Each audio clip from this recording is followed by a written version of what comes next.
आपको ले चलेंगे लगभग 2000 साल पहले की दुनिया में, जहां दो महान प्रचारकों पौलुस और सीलास ने विश्वास, धैर्य और साहस की अद्भुत मिसाल पेश की। वे सिर्फ प्रचारक नहीं थे, बल्कि वे लोग थे जिन्होंने अत्याचारों और कठिनाइयों के बावजूद परमेश्वर के सुसमाचार को फैलाने का निश्चय किया। इस कहानी में हम देखेंगे कि कैसे उन्होंने परमेश्वर के वचनों को निडरता से फैलाया, कैसे उनके सामने बड़े संकट आए और फिर कैसे चमत्कारिक रूप से परमेश्वर ने उनकी रक्षा की।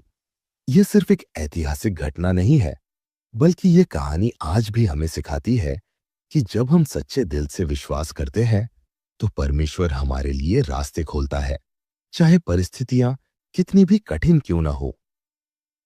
तो चलिए इस अद्भुत यात्रा पर चलते हैं, जहां हम पौलुस और सीलास के जीवन की गहराइयों को छुएंगे और उनके विश्वास की शक्ति को महसूस करेंगे। ये कहानी तब की है जब यीशु मसीह के स्वर्गारोहण के बाद उनके चेले पूरी दुनिया में सुसमाचार फैलाने के लिए निकले थे। उन्हीं में से एक थे पौलुस, जिनका असली नाम सौल था। वे पहले मसीही विश्वासियों के सबसे बड़े विरोधी थे, लेकिन दमिश्क के रास्ते पर उनकी मुलाकात स्वयं यीशु से हुई और उनके जीवन का पूरा उद्देश्य बदल गया। अब वे अपने पूरे मन से यीशु के संदेश को फैलाने में जुट गए थे। एक दिन पौलुस को एक दर्शन हुआ। उन्होंने देखा कि एक मकिदोनिया का व्यक्ति उनसे कह रहा है, आओ और हमारी सहायता करो। यह दर्शन ईश्वर की ओर से एक बुलावा था। पौलुस ने इसे पहचान लिया और अपने प्रिय साथी सीलास के साथ एक महान यात्रा पर निकल पड़े। पौलुस और सीलास अपने साथी लूका और तीमुथियुस के साथ मकिदोनिया के फिलिप्पी शहर पहुंचे। यह एक समृद्ध रोमी उपनिवेश था, जहां बहुत से व्यापारी और सैनिक रहते थे। यहूदी सभाएं कम थी, इसलिए वे सीधे उन लोगों के पास गए जो परमेश्वर में विश्वास रखते थे। शहर के बाहर एक नदी के किनारे कुछ महिलाएं प्रार्थना कर रही थी। उनमें से एक थी लुदिया, जो बैंगनी वस्त्रों की एक अमीर व्यापारी थी। जब पौलुस ने परमेश्वर के राज्य के बारे में प्रचार किया, तो लुदिया का दिल पिघल गया और उसने यीशु को अपना उद्धारकर्ता स्वीकार कर लिया। उसने कहा, अगर तुम मुझे सचमुच परमेश्वर की भक्त मानते हो, तो मेरे घर आओ। पौलुस और सीलास उसके घर में ठहरे और वह उनके लिए एक महत्वपूर्ण साथी बन गई। कुछ दिनों बाद जब वे शहर में प्रचार कर रहे थे, एक दासी लड़की उनके पीछे पीछे चलने लगी। उसमें एक दुष्ट आत्मा थी, जिससे वह भविष्यवाणी कर सकती थी और उसके मालिक उसे इस्तेमाल कर धन कमाते थे। वह चिल्लाने लगी, ये लोग परम प्रधान परमेश्वर के दास हैं। ये तुम्हें उद्धार का मार्ग दिखा रहे हैं। ये कई दिनों तक चलता रहा और पौलुस समझ गए कि यह लड़की दुष्ट आत्मा के वश में है। उन्होंने पीछे मुड़कर उस आत्मा को आज्ञा दी, यीशु मसीह के नाम से मैं तुझे इस लड़की में से निकलने की आज्ञा देता हूं। तुरंत वह आत्मा लड़की से निकल गई और वह मुक्त हो गई। लेकिन उसके मालिकों को बहुत क्रोध आया, क्योंकि अब वह भविष्यवाणी नहीं कर सकती थी और उनका धन कमाने का साधन चला गया था। गुस्से में भरकर वे लोग पौलुस और सीलास को पकड़कर घसीटते हुए बाजार में ले गए और अधिकारियों से शिकायत की, ये लोग हमारे शहर में अशांति फैला रहे हैं। ये यहूदी रीति रिवाज सिखा रहे हैं, जिन्हें मानना हमारे लिए अवैध है। भीड़ भी उनके खिलाफ हो गई और अधिकारियों ने आदेश दिया कि पौलुस और सीलास को कोड़े मारे जाए और जेल में डाल दिया जाए। सैनिकों ने उन्हें निर्दयता से पीटा और उनके पैरों में बेड़ियां डालकर उन्हें कालकोठरी में बंद कर दिया।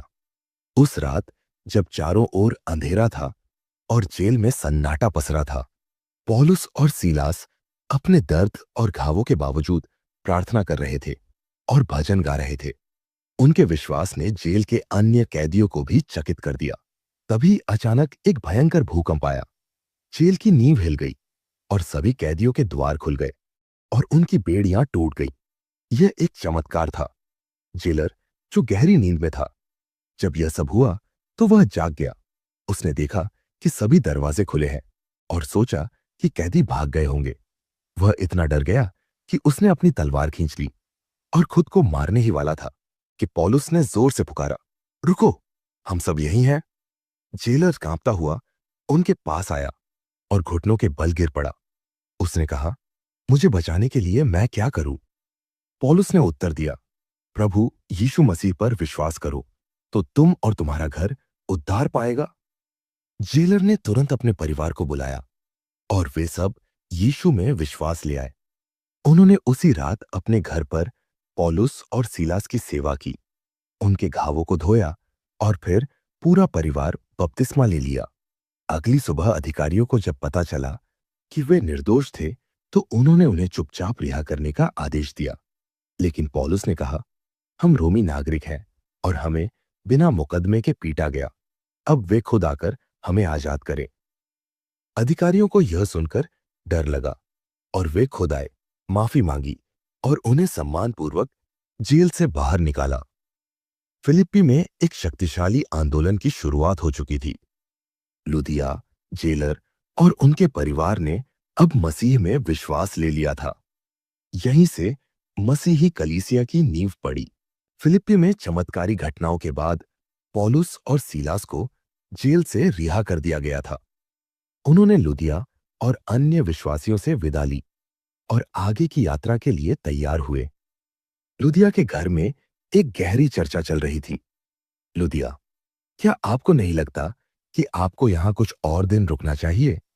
यहां बहुत से लोग अब भी यीशु के बारे में जानने को इच्छुक हैं। पौलुस, लुदिया, हमारा यहां का कार्य पूरा हो चुका है। जो लोग विश्वास में आए हैं वे इस कलीसिया को आगे बढ़ाएंगे।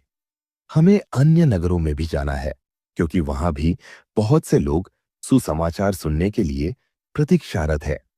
जेलर, जो अब एक नया विश्वासी था, परमेश्वर ने हमें चमत्कार दिखाए हैं। मैं और मेरा परिवार हमेशा इस सत्य के साथ खड़े रहेंगे। लेकिन मैं चिंतित हूं कि यहाँ के यहूदी और रोमी अधिकारी हमें फिर से सताने न लगे। सीलास, मत डर, प्रभु हमेशा अपने लोगों के साथ रहता है। हमें भरोसा रखना चाहिए। कुछ घंटों बाद पौलुस और सीलास अपने साथी तीमुथियुस और लूका के साथ थिस्सलुनीके के लिए निकल पड़े। उनकी यात्रा कठिन थी, क्योंकि उन्हें लगभग 160 किलोमीटर पैदल चलना था। थिस्सलुनीके एक बहुत बड़ा व्यापारिक नगर था। यह रोमी साम्राज्य के अंतर्गत था और वहां विभिन्न संस्कृतियों के लोग रहते थे, यहूदी, यूनानी और अन्य कई जातियों के लोग। यहां एक बड़ा यहूदी सभागार था और पौलुस की योजना थी कि वह पहले यहूदियों को सुसमाचार सुनाए, क्योंकि वे पहले से ही परमेश्वर के वचनों को मानते थे। पहले सप्त के दिन पौलुस और सीलास सभाघर में गए। वहां बहुत से यहूदी और यूनानी लोग जमा थे।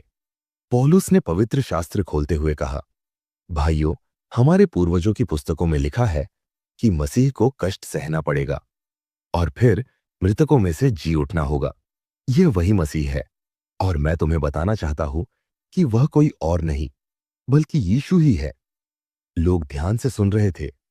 कुछ लोग आश्चर्यचकित थे, कुछ उत्साहित और कुछ उलझन में थे।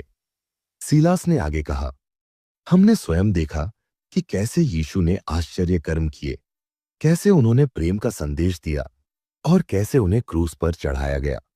लेकिन मृत्यु ने उन पर विजय नहीं पाई। तीसरे दिन वे पुनः जीवित हो गए। हम साक्षी हैं। इस प्रचार का प्रभाव गहरा था। कई यहूदी और विशेष रूप से मूर्ति पूजा से दूर रहने वाले यूनानी उनके संदेश को स्वीकार करने लगे। यासोन नामक एक प्रतिष्ठित व्यक्ति ने उन्हें अपने घर में शरण दी।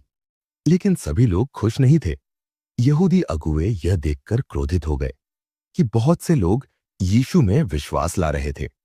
3 हफ्तों तक पौलुस और सीलास ने सुसमाचार सुनाया। अब तक कई यहूदी और यूनानी यीशु में विश्वास कर चुके थे। लेकिन यहूदी अगुवे गहरे ईर्ष्या से भर गए थे। उन्होंने नगर के कुछ दुष्ट लोगों को इकट्ठा किया और एक भीड़ बनाई। यह भीड़ सड़कों पर घूमने लगी और पौलुस तथा सीलास को खोजने लगी। जब वे उन्हें नहीं पाए तो वे यासोन के घर पहुंचे